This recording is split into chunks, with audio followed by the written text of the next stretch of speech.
At the family company's party, my son-in-law went on stage and called me a lying freeloader in front of 230 corporate partners.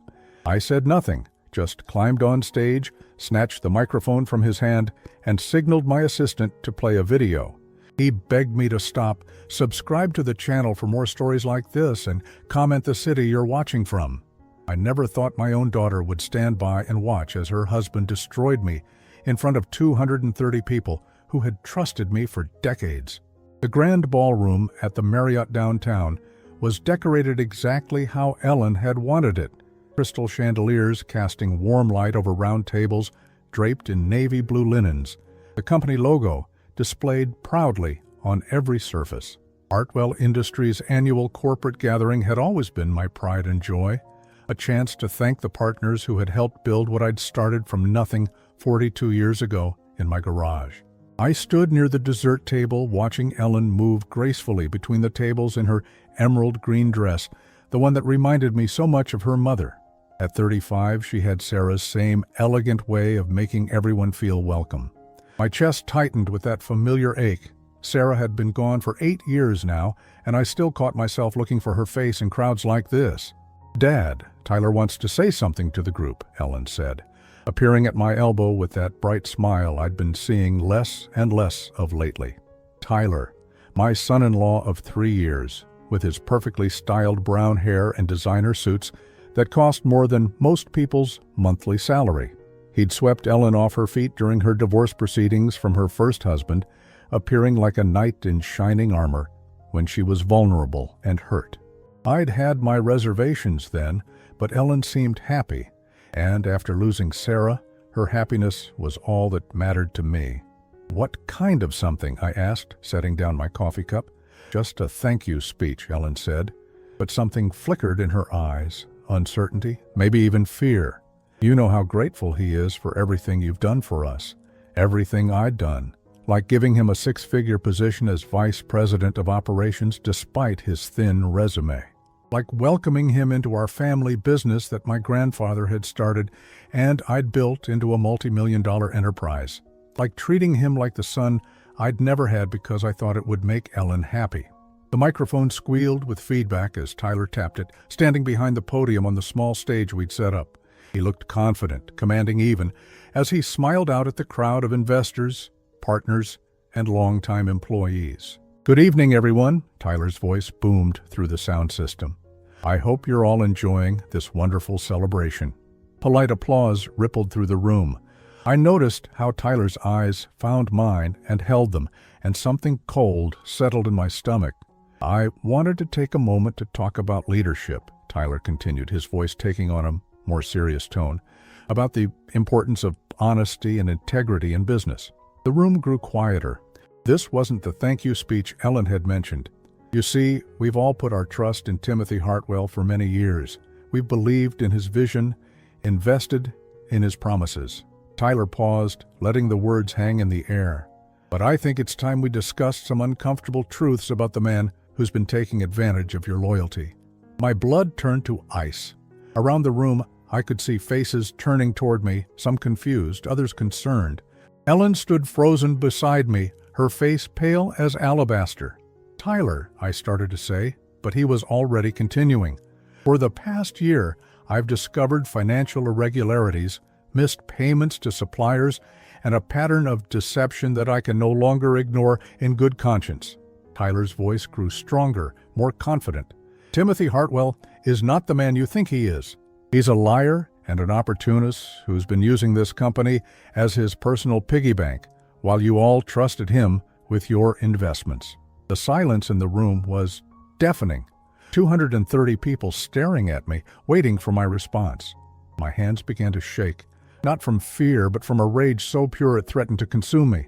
I looked at Ellen, searching her face for any sign that she would defend me, that she would stand up and tell everyone this was insane.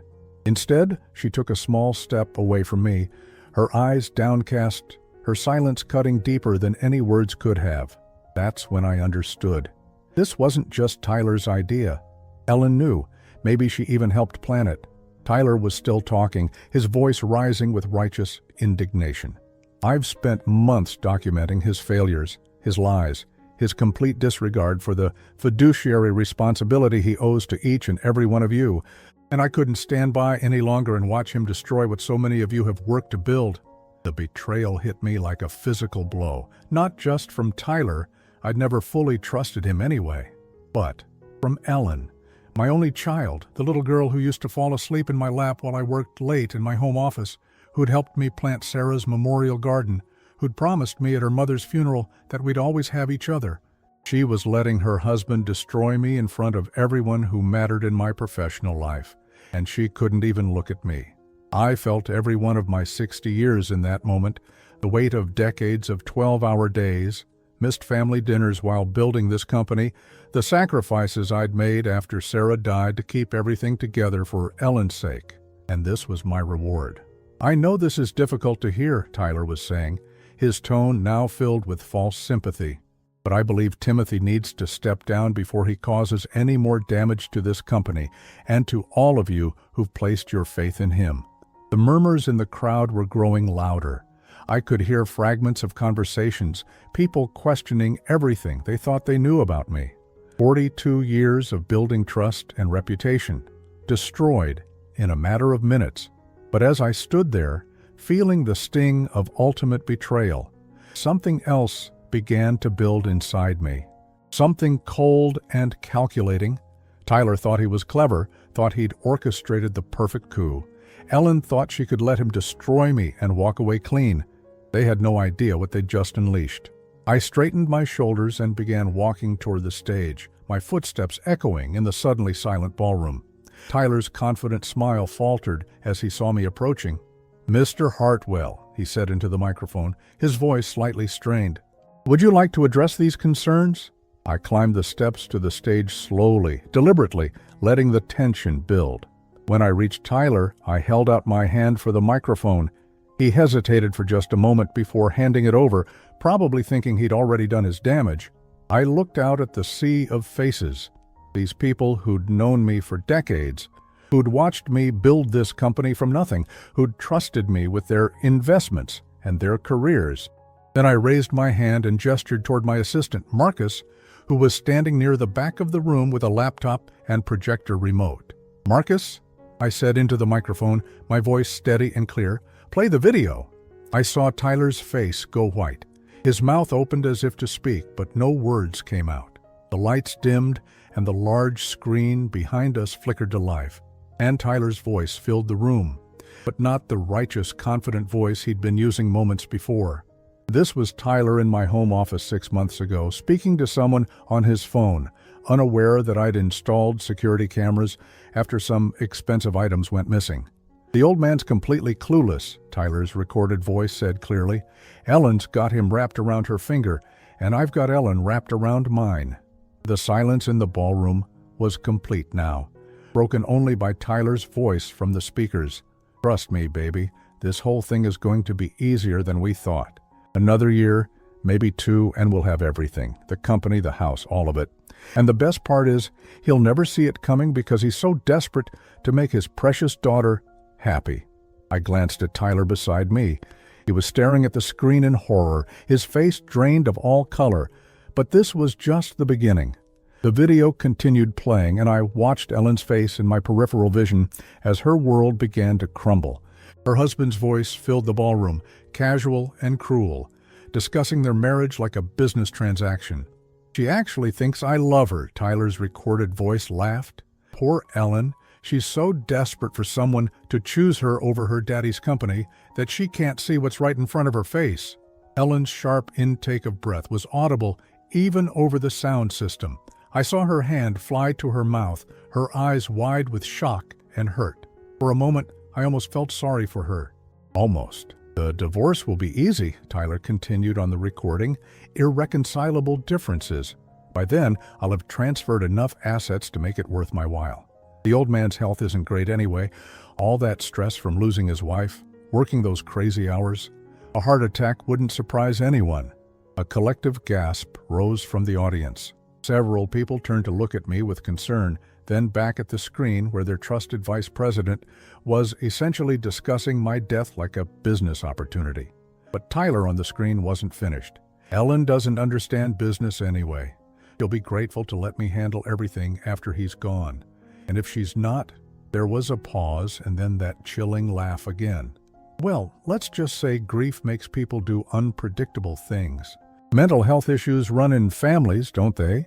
I felt the temperature in the room drop 20 degrees. 230 people were now staring at Tyler with expressions of disgust and horror. My son-in-law, the man I'd welcomed into my family, had just been caught on tape discussing not only my death, but implying he might harm my daughter's mental state to get what he wanted. Tyler grabbed my arm, his fingers digging into my jacket. "Timothy, stop this," he hissed, his voice barely audible over the sound system. "This is taken out of context. You don't understand." I pulled away from his grip without breaking eye contact with the audience. "Let it play," I said into the microphone. The screen now showed a different conversation, this one with Tyler pacing in my study while talking to someone else entirely. The timestamp showed it was from just 2 weeks ago. "The accounts are all set up," Tyler was saying. "Cayman Islands, just like you suggested. Once I have power of attorney, we can move the money before anyone knows what's happening." The person on the other end of the call wasn't visible, but their voice was clear enough. "And you're sure about the timeline?" "Ellen's completely under my control now," Tyler replied. "She doesn't talk to her old friends anymore, barely leaves the house except for company events. I've convinced her that her father's been showing signs of dementia, mixing up names, forgetting meetings. She's already talking about how worried she is about his capacity to run the company." My stomach clenched. So that's why Ellen had been looking at me strangely lately, why she'd started asking if I was feeling all right, why she'd suggested I might want to take things easier and let Tyler handle more responsibilities. "What about the other family members?" the voice asked. "There aren't any that matter," Tyler laughed. "His brother died 5 years ago, no kids. A few cousins on the East Coast, but they're not involved in the business. Ellen's mother's side of the family never had money. It's just him and Ellen. And soon, it'll just be Ellen and me." Ellen made a strangled sound beside the stage. When I glanced over, she was gripping the back of a chair so hard her knuckles were white. Tears were streaming down her face, but whether they were from hurt or humiliation, I couldn't tell. The recording continued with Tyler discussing specific bank accounts, talking about which assets would be easiest to liquidate, even mentioning how he planned to sell the house Sarah and I had built together, the house where Ellen had grown up, where we'd celebrated every Christmas since she was born. "The sentimental stuff will have to go," Tyler was saying. "That house is worth $3.2 million, but it's full of old furniture and family photos. Ellen's too attached to it, but she'll get over it once we're living somewhere more appropriate for people of our status." Our status. As if he'd built anything, earned anything, contributed anything beyond charm and manipulation. I watched the faces in the crowd, seeing the progression from confusion to understanding to disgust. These weren't just business associates. Many of them had known Ellen since she was a child, had watched her grow up at company picnics and holiday parties.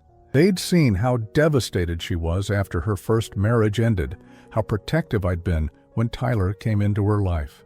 Margaret Chen, one of our oldest investors and Sarah's former bridge partner, was shaking her head with tears in her eyes. Robert Martinez, who'd helped me secure my first major contract 30 years ago, looked like he wanted to climb onto the stage and throttle Tyler himself. But it was the look on Ellen's face that hit me hardest. The complete devastation, the realization that everything she'd thought about her life for the past 3 years had been a lie. Her marriage, her husband's love, even her concerns about my mental state, all of it had been carefully orchestrated manipulation. Tyler was pulling at my sleeve now, more desperately. "Please, Timothy, think about Ellen. Think about what this is doing to her."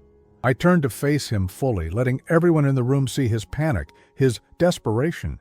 "Think about Ellen?" I repeated into the microphone. "The same Ellen you were planning to psychologically manipulate after I died? The same Ellen whose inheritance you were planning to steal?"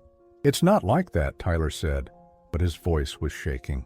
"You're misunderstanding everything. I love Ellen. I would never—" "Marcus," I called out, "play the next segment." "No." Tyler lunged for the microphone, but I stepped back smoothly. At 60, I might not be as fast as I used to be, but I'd been expecting this reaction. The screen flickered to a new scene.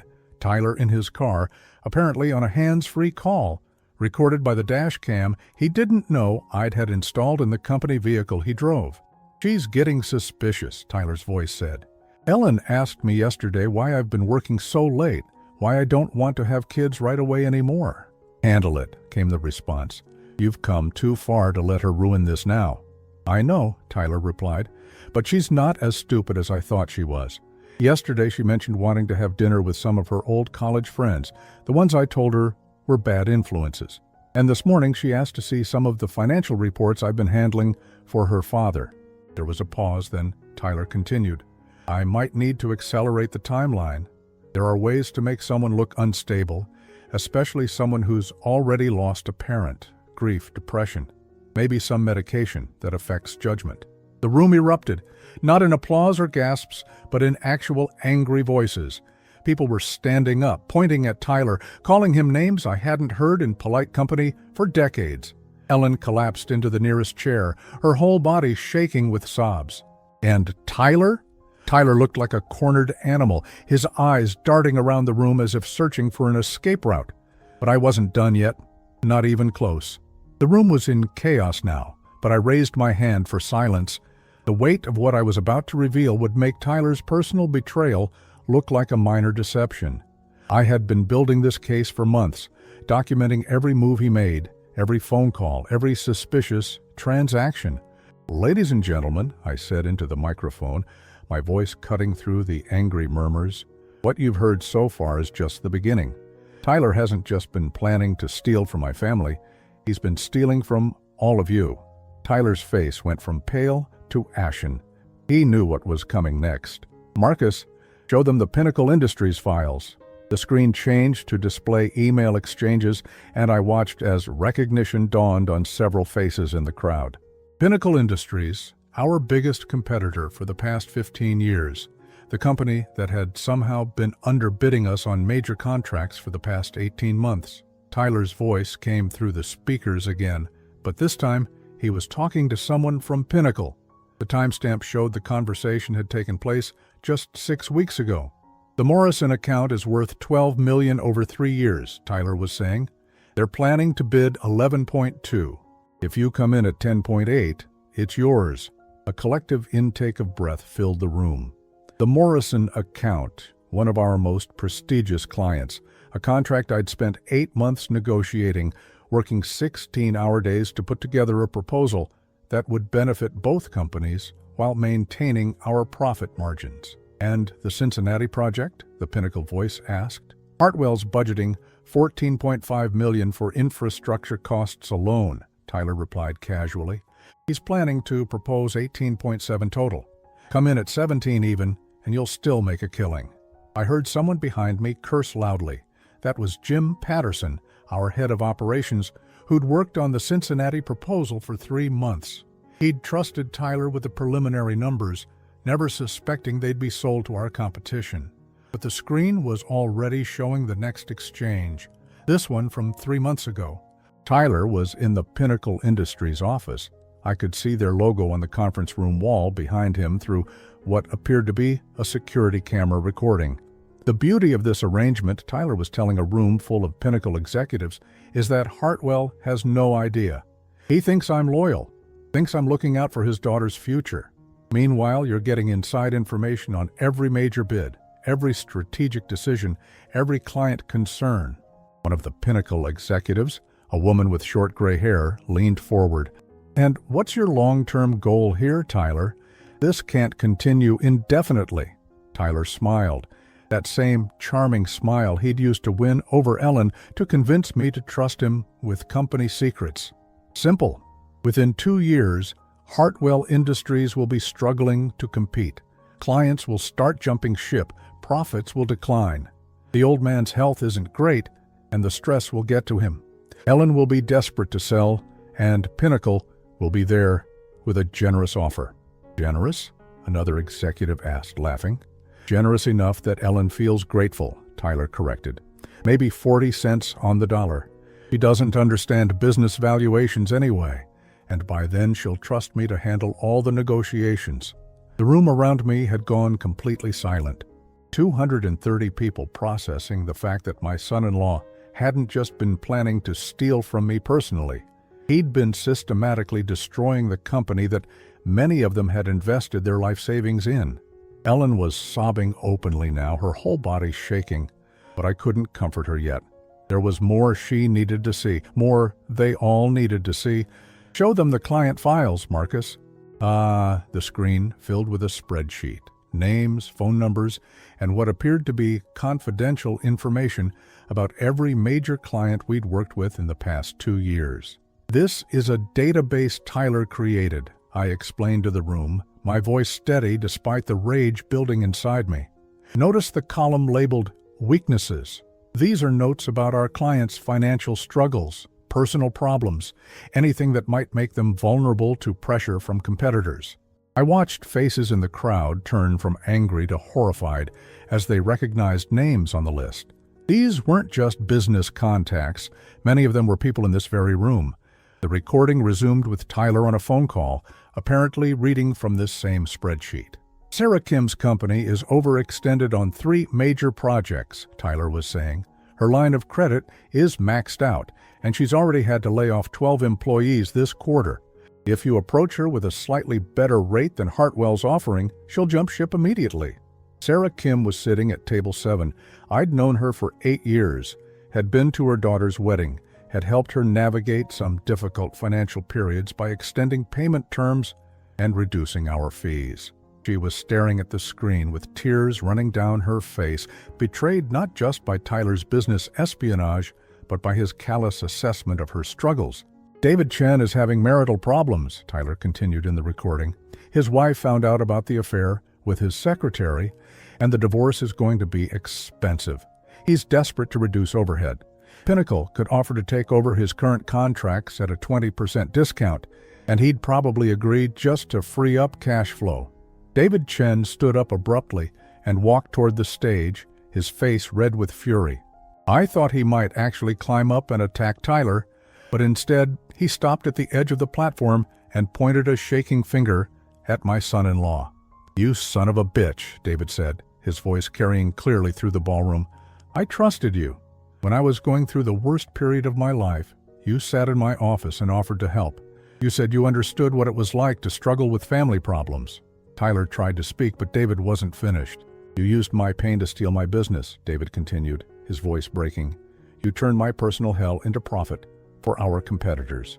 Other voices joined in now. People were standing up throughout the room, realizing their own names were probably on that list, their own private struggles cataloged and weaponized. "There's more," I said into the microphone, and the room fell silent again. The screen showed Tyler in what appeared to be a restaurant, meeting with someone whose face wasn't visible to the camera. Based on the audio quality, this had been recorded with a device Tyler didn't know about, a pen I'd given him for his birthday, equipped with recording capabilities. "The insurance policies are the key," Tyler was explaining. Hartwell increased his life insurance to $5 million after his wife died, thinking about Ellen's future. But if something happens to him in the next 18 months while the company's financial situation looks unstable, there'll be questions about the beneficiary's ability to manage that kind of payout. My blood went cold. Tyler wasn't just talking about waiting for me to die naturally. He was discussing specific timelines, specific scenarios. "Ellen's emotional state has been fragile since her first divorce," Tyler continued. "Add the stress of losing her father and inheriting a failing company, maybe throw in some medication for depression and anxiety, and suddenly she's not competent to make major financial decisions. That's when a concerned husband steps in to protect his wife's interests." The person across from him asked something I couldn't quite hear, but Tyler's response was crystal clear. "Power of attorney won't be hard to get if she's genuinely unstable. And if she's not genuinely unstable?" Tyler shrugged. "Well, there are ways to make that happen, too. A few months of the right medications, some carefully planted doubts about her judgment, maybe a minor accident that requires pain management drugs. Ellen's always been trusting, and she loves me. She'd never suspect her own husband of manipulating her mental health. The silence in the room was deafening. Even Ellen had stopped crying, staring at the screen in complete shock. This wasn't just about money anymore. Tyler had been planning to systematically destroy her mind to get what he wanted. I looked out at the crowd and saw exactly what I'd hoped to see. These people didn't just feel sorry for me anymore. They were furious. Tyler hadn't just betrayed one family, he'd betrayed their entire community, exploited their trust, violated their privacy, and planned to destroy a company that employed hundreds of people. But I still wasn't finished. The worst revelation was yet to come. The final revelation was the one I'd hoped I'd never have to use. As I gestured for Marcus to load the last set of files, I caught sight of Ellen's face. She looked broken, destroyed, like someone who had just realized that everything she'd believed about her life was a lie. Part of me wanted to stop here, to spare her this final humiliation. But Tyler had made his choice when he decided to destroy our family, and Ellen had made hers when she chose to stand silent while he attacked me. "Marcus, show them the medical records." Tyler lunged for the microphone again, more desperately this time. "Timothy, don't do this, please. Think about what this will do to Ellen." I stepped away from his reach. "I am thinking about Ellen. I'm thinking about the daughter who was going to let her husband convince everyone I had dementia so he could steal everything her mother and I built for her." The screen filled with what appeared to be medical consultation records. Tyler's name was clearly visible at the top of each document. "These are records from consultations Tyler had with 3 different doctors over the past 4 months," I explained to the stunned audience. "Notice he's using a false name, paying in cash, but the physical description matches perfectly." The first document showed Tyler had been asking about medications that could cause confusion and memory loss in elderly patients. Specifically, he'd inquired about drugs that wouldn't show up in standard blood tests, but would cause symptoms that looked like early-stage dementia. Ellen gasped, covering her mouth with both hands. "Oh my God," she whispered, loud enough for the microphone to pick up. "The vitamins?" I nodded grimly. For the past 3 months, Tyler had been bringing me special vitamins that he claimed would help with my energy levels and mental clarity. Ellen had encouraged me to take them, worried about my health after I'd had a few episodes of forgetfulness that had concerned her. Forgetfulness that now made perfect sense. The second medical document showed Tyler researching symptoms of cardiac episodes in men over 60, specifically asking about how stress and certain substances could trigger what would appear to be a natural heart attack. But it was the third document that made several people in the audience actually gasp out loud. Tyler had consulted with a psychiatrist about involuntary commitment procedures, asking detailed questions about what evidence would be needed to have someone declared mentally incompetent. He'd specifically mentioned an elderly widower showing signs of paranoia, accusing family members of stealing, making irrational business decisions. The paranoia he'd been planning to induce with whatever he'd been putting in my vitamins. The accusations of stealing that would seem irrational if no one knew about his actual stealing.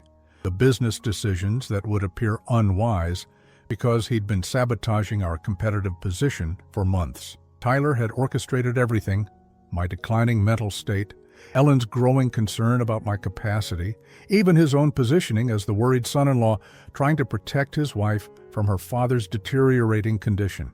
"You sick bastard," someone shouted from the back of the room.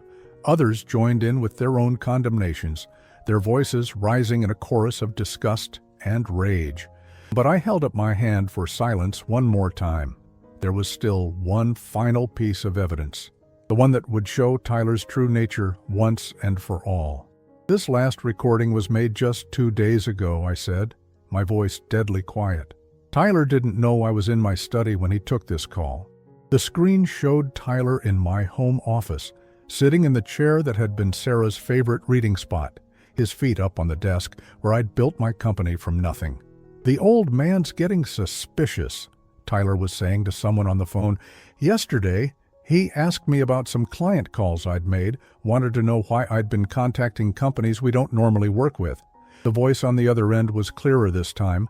I'd enhanced the audio. "Maybe it's time to move to the final phase." Yeah, Tyler agreed. I've been increasing the dosage gradually, but it's not working fast enough. And Ellen's starting to ask questions about why I'm so insistent that she stay out of the business side of things. What do you want to do? Tyler was quiet for a long moment, and when he spoke again, his voice was cold, calculating. Car accidents happen all the time, especially to older drivers who've been having memory problems, taking medications that affect their judgment. Insurance companies rarely question those kinds of claims. My hands clenched around the microphone. Tyler had been planning to kill me, not just steal from me, not just destroy my reputation, but actually murder me and make it look like an accident caused by the very mental decline he'd been artificially inducing. And Ellen? The voice asked. Ellen will be devastated, obviously. Grieving, confused, probably needs some serious psychological help to deal with losing her father so soon after her mother. I'll make sure she gets the best care, of course, the kind of care that might require some strong medications, maybe even some time in a private facility where she can recover properly. The implication was clear. Tyler was planning to murder me, then have Ellen committed to a psychiatric facility where he could control her treatment, her medications, her contact with the outside world. With me dead and Ellen declared incompetent, he'd have complete control over everything. The recording continued with Tyler discussing specific details, which roads would be best for staging an accident, how to tamper with my car's brakes without leaving evidence, even how to plant medication in my system that would support the story of an elderly man who shouldn't have been driving. When the recording ended, the silence in the ballroom was absolute. 230 people sat in stunned horror, processing the fact that they'd just listened to someone casually plan a murder. Ellen was on her feet now, swaying slightly as if she might faint. Her face was white as paper, her eyes wide with shock and terror. She was staring at Tyler like she'd never seen him before, which in a way she hadn't. None of us had seen the real Tyler until tonight. Tyler himself looked like a cornered animal. He was backing away from me, his eyes darting toward the exits, sweat visible on his forehead despite the air conditioning. "That's not... You don't understand," he stammered, his voice cracking. "I was just talking. I wasn't serious. I would never actually..." But his words were lost in the eruption of voices from the crowd. People were standing up, shouting, some of them actually moving toward the stage. Security guards appeared from the edges of the room, but they weren't needed yet. Tyler was trapped by his own panic, unable to move or think clearly. I looked out at the faces of my friends, colleagues, and business partners. I saw anger, disgust, and something else, respect. They understood now what I'd been dealing with, the careful investigation I'd conducted, the strength it had taken to gather this evidence, while pretending I didn't know what Tyler was planning. But most importantly, I saw Ellen's face as she finally understood the full scope of what her husband had been planning to do to both of us. And I knew that everything was about to change. The silence that followed Tyler's desperate denials was broken by the sound of Ellen's heels clicking across the marble floor. She walked toward the stage with purpose, her grief transformed into something harder, more determined. When she reached the microphone, I stepped aside to let her speak. 3 years, she said, her voice shaking but clear. 3 years of marriage, and I never knew who you really were. Tyler reached for her, his face desperate. "Ellen, baby, please, you have to believe me. This is all taken out of context. Your father's been planning this, setting me up because he never accepted our marriage." Ellen pulled away from his touch like it burned her. "Don't you dare try to manipulate me now, not after what I just heard." She turned to address the crowd, tears streaming down her face, but her voice growing stronger. "I need to apologize to all of you, and especially to my father. Tyler convinced me that Dad was losing his memory, that he was making poor business decisions. He showed me emails that he said were from clients complaining about Dad's behavior, financial reports that suggested the company was struggling. The pieces were falling into place for everyone now. Tyler hadn't just been stealing information. He'd been creating false evidence to support his story about my mental decline. I believed him because I loved him," Ellen continued, her voice breaking slightly, "and because after Mom died, I was so afraid of losing Dad too that I convinced myself Tyler was trying to protect me from facing another loss." Tyler tried to interrupt. Ellen, that's not how it happened. I was protecting you. I am protecting you. By planning to murder my father? Ellen's voice rose to a shout that echoed through the ballroom. By drugging him? By planning to have me committed to a psychiatric facility? The crowd stirred restlessly. Several people were on their phones now, and I suspected the police would be arriving soon. Tyler seemed to realize this too. He was looking more frantic by the minute. Ellen turned back to me, her eyes full of tears and regret. Dad, I am so sorry. When Tyler stood up here tonight and said those things about you, I should have defended you immediately. I should have known better. You've never been anything but honest and hard-working, and I let my fear blind me to what he was really doing. I reached out and took her hand, squeezing it gently. Ellen, you were being manipulated by someone you trusted. That's not your fault. But Tyler wasn't finished fighting. You're all making a huge mistake, he said, his voice taking on a desperate edge. Timothy has been planning this for months, creating fake evidence, hiring people to impersonate me in those recordings. He can't stand that Ellen chose me over him, that she's built a life that doesn't revolve around him. It was a last-ditch effort, but I could see it wasn't working. Too many people in this room had known me for decades. They'd watched me build this company with integrity, had seen how devoted I'd been to Ellen and Sarah. Margaret Chen stood up at her table near the front. At 78, she was one of our oldest investors and had been Sarah's closest friend. Her voice carried clearly through the ballroom. Tyler, I've known Timothy Hartwell for 35 years. I was at his wedding, held Ellen when she was a baby, spoke at Sarah's funeral. If you think anyone in this room believes he's capable of the elaborate deception you're describing, you're even more delusional than those recordings suggest. Other voices joined in, people sharing their own experiences with me, their trust in my character. Tyler's face grew more desperate as he realized his final manipulation attempt was failing. That's when he made his biggest mistake. Tyler grabbed Ellen's arm roughly, pulling her toward him. "We're leaving," he said. "This whole thing is insane, and I'm not going to stand here and let your father destroy our marriage with his lies." Ellen tried to pull away, but Tyler's grip was tight enough that she winced in pain. "Tyler, let go of me." "No," Tyler said, his mask finally slipping completely. "You're my wife. You promised to obey me, to trust me. We're going home, and we're going to figure out how to deal with your father's vendetta against me." That was when David Chen and two other men from the crowd moved toward the stage. Tyler saw them coming, and his grip on Ellen tightened. "Stay back," Tyler warned, pulling Ellen closer to him. "This is between me and my family." But Ellen had heard enough. With a strength that surprised everyone, including Tyler, she twisted out of his grip and stepped away from him. "I am not your wife anymore," she said, her voice ringing with conviction. "After what I heard tonight, our marriage is over." Tyler's face contorted with rage. "You can't divorce me? I know too much about this company, about your father's real business practices. You try to leave me, and I'll destroy everything he's built."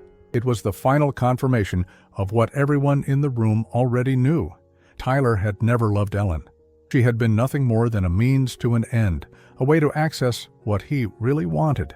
I stepped forward, putting myself between Tyler and Ellen. "Security will escort you out now," I said calmly. "Your access to all company systems has been revoked. Your company credit cards have been canceled, and your employment is terminated immediately." "You can't do that," Tyler snarled. "I have a contract." "A contract that includes a morality clause," I replied. "Corporate espionage and planning the murder of your employer definitely qualifies as a violation." That's when the police arrived. 3 officers entered the ballroom, their presence causing a stir among the guests. Detective Maria Santos, whom I'd contacted earlier that week, approached the stage. "Mr. Hartwell," she said with a professional nod, "we received your call about the evidence you wanted to present. I take it this is the suspect?" Tyler's eyes darted between me and the detective, finally understanding that this had all been carefully planned. "You set me up," he said, his voice filled with disbelief and rage. "No," I replied calmly. "I documented your crimes. There's a difference." As the officers moved to arrest Tyler, he made one last desperate attempt to maintain control. "Ellen, please. You know me. You know I love you. Don't let him destroy us." Ellen looked at him with a mixture of pity and disgust. "I don't know you at all. I thought I married a man who loved me, but you're just a predator who saw an opportunity." Tyler was handcuffed and read his rights as the crowd watched in stunned silence. As the officers led him away, he turned back one last time. "This isn't over," he called out. "I'll fight these charges. I'll prove that Timothy orchestrated all of this." But his words carried no weight now. Everyone had heard the evidence, seen the documentation, witnessed his true nature when he thought he was cornered. After Tyler was gone, the ballroom remained quiet for several minutes. People seemed unsure how to process what they'd just witnessed. The exposure of a calculated plan to commit murder and fraud, the destruction of a marriage, the revelation of corporate espionage that had affected many of their own businesses. Finally, Ellen stepped back to the microphone. Her voice was steady now, though tears continued to stream down her face. "I want to say something to everyone here," she began. "My father spent months investigating Tyler's activities, gathering evidence, protecting not just our family, but all of you from a man who was systematically betraying your trust. He could have handled this privately, could have simply fired Tyler and let him move on to hurt other people." She paused, looking directly at me. "Instead, he made sure Tyler would face justice for what he'd done. And he did it in a way that showed all of you the truth, so you could make informed decisions about your continued relationship with our company." Ellen turned back to the crowd. "Hartwell Industries will continue to operate with the same integrity my father has always maintained. The damage Tyler caused will be repaired. The clients he betrayed will be made whole. And we will rebuild the trust he tried to destroy." The applause started slowly, with Margaret Chen rising to her feet. Soon the entire ballroom was standing, clapping not just for Ellen's words, but for the strength and wisdom I'd shown in handling an impossible situation. As the evening finally wound down and people began to leave, many stopped to shake my hand, to express their support, to assure me that their business relationship with Hartwell Industries was stronger than ever. But it was Ellen's embrace, her whispered apology, and her promise that we would rebuild our relationship that mattered most. The betrayal was over. Now came the healing. 8 months later, I stood in the same ballroom where Tyler had tried to destroy me, watching Ellen address our partners at another company gathering. But this time, the mood was entirely different. This time, my daughter was speaking as the newly appointed Chief Operating Officer of Hartwell Industries, and every word she spoke carried the authority and wisdom she'd gained from surviving Tyler's betrayal. Our third quarter results show a 23% increase in client satisfaction, Ellen was saying, her voice confident and clear.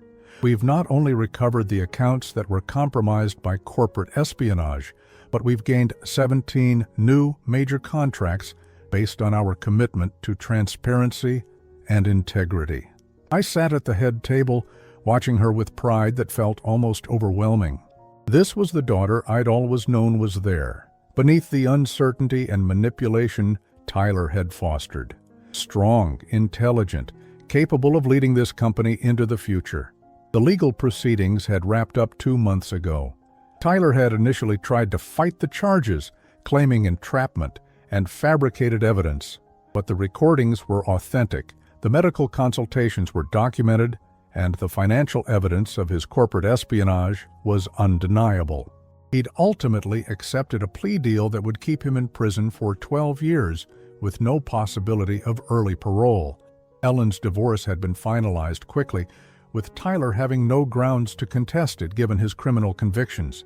He'd tried to claim rights to company assets, but the prenuptial agreement Ellen had insisted on, against Tyler's wishes, protected everything. What surprised me most was how Ellen had thrown herself into learning the business after Tyler's arrest. She'd spent countless hours going through financial records, client files, and operational procedures, determined to understand every aspect of the company she'd someday inherit. More than that, she'd proven to have a natural instinct for the work that even I hadn't expected. The relationships Tyler had damaged were slowly being rebuilt. Sarah Kim had not only renewed her contract with us, but had recommended 3 other companies to work with Hartwell Industries. David Chen had become one of our strongest advocates, telling other business owners about how we'd exposed the man who'd been exploiting their personal struggles. Even more satisfying was watching Ellen rediscover parts of herself that Tyler had systematically tried to eliminate. She'd reconnected with college friends he'd convinced her to avoid, had started painting again, something she'd loved before Tyler decided it was a waste of time, and had begun making decisions based on her own judgment rather than constantly seeking approval from someone else. After the formal presentations ended and people began mingling, Ellen made her way over to where I was sitting with Margaret Chen and Robert Martinez, two of our longest-standing partners. "Dad," Ellen said, settling into the chair beside me, "I wanted you to know that the Henderson Group confirmed they want to move forward with the expansion project. That's the deal Tyler leaked to Pinnacle last year. We not only got it back, but they're increasing the scope by 30%. Margaret leaned forward with interest. "How much is that worth?" $42 million over 5 years, Ellen replied, and I couldn't hide my smile at the pride in her voice. Robert whistled softly. "That's quite a recovery from where things stood 8 months ago." "It's more than a recovery," I said, looking at Ellen. "It's growth we wouldn't have achieved if we hadn't been forced to examine every aspect of our operation so carefully." Ellen nodded. Tyler's betrayal was devastating, but it also showed us weaknesses in our systems that we never would have identified otherwise. We've implemented new security protocols, revised our client communication procedures, and created transparency standards that actually make us more competitive. As the evening continued, I found myself reflecting on how much had changed. The company was stronger. Ellen was happier and more confident than I'd seen her in years. And I had regained the trust of partners who now respected not just my business acumen, but my character. But perhaps the most unexpected development was personal. "Timothy," a warm voice said behind me, and I turned to see Diana Morrison approaching our table. Diana was the widow of one of my oldest friends, a woman I'd known casually for years, but had gotten to know much better over the past few months. Diana had reached out to me a few weeks after Tyler's arrest, not about business, but simply to express her support and admiration for how I'd handled the situation. Our coffee meeting had turned into dinner, which had led to more dinners, long walks, and conversations that lasted until midnight. "Diana," I said, standing to greet her, "I wasn't sure if you were going to make it tonight." "I wouldn't miss seeing Ellen in her new role," Diana replied, embracing me warmly. "Besides, I wanted to hear about the Henderson Group deal myself. My late husband always said they were impossible to work with." Ellen grinned. "They were, until we proved we could be trusted with sensitive information. Apparently, Tyler had been sharing details of their projects with competitors too. When we showed them the evidence and explained how we'd discovered and stopped the leak, they were impressed enough to not only stay with us, but expand our partnership." Diana squeezed my hand. "It must feel good to see justice working out so clearly." It did feel good, but not in the way I'd expected. The satisfaction didn't come from Tyler's punishment. That felt more like a necessary conclusion than a victory. The real satisfaction came from rebuilding, from proving that integrity and hard work could overcome even the most calculated betrayal.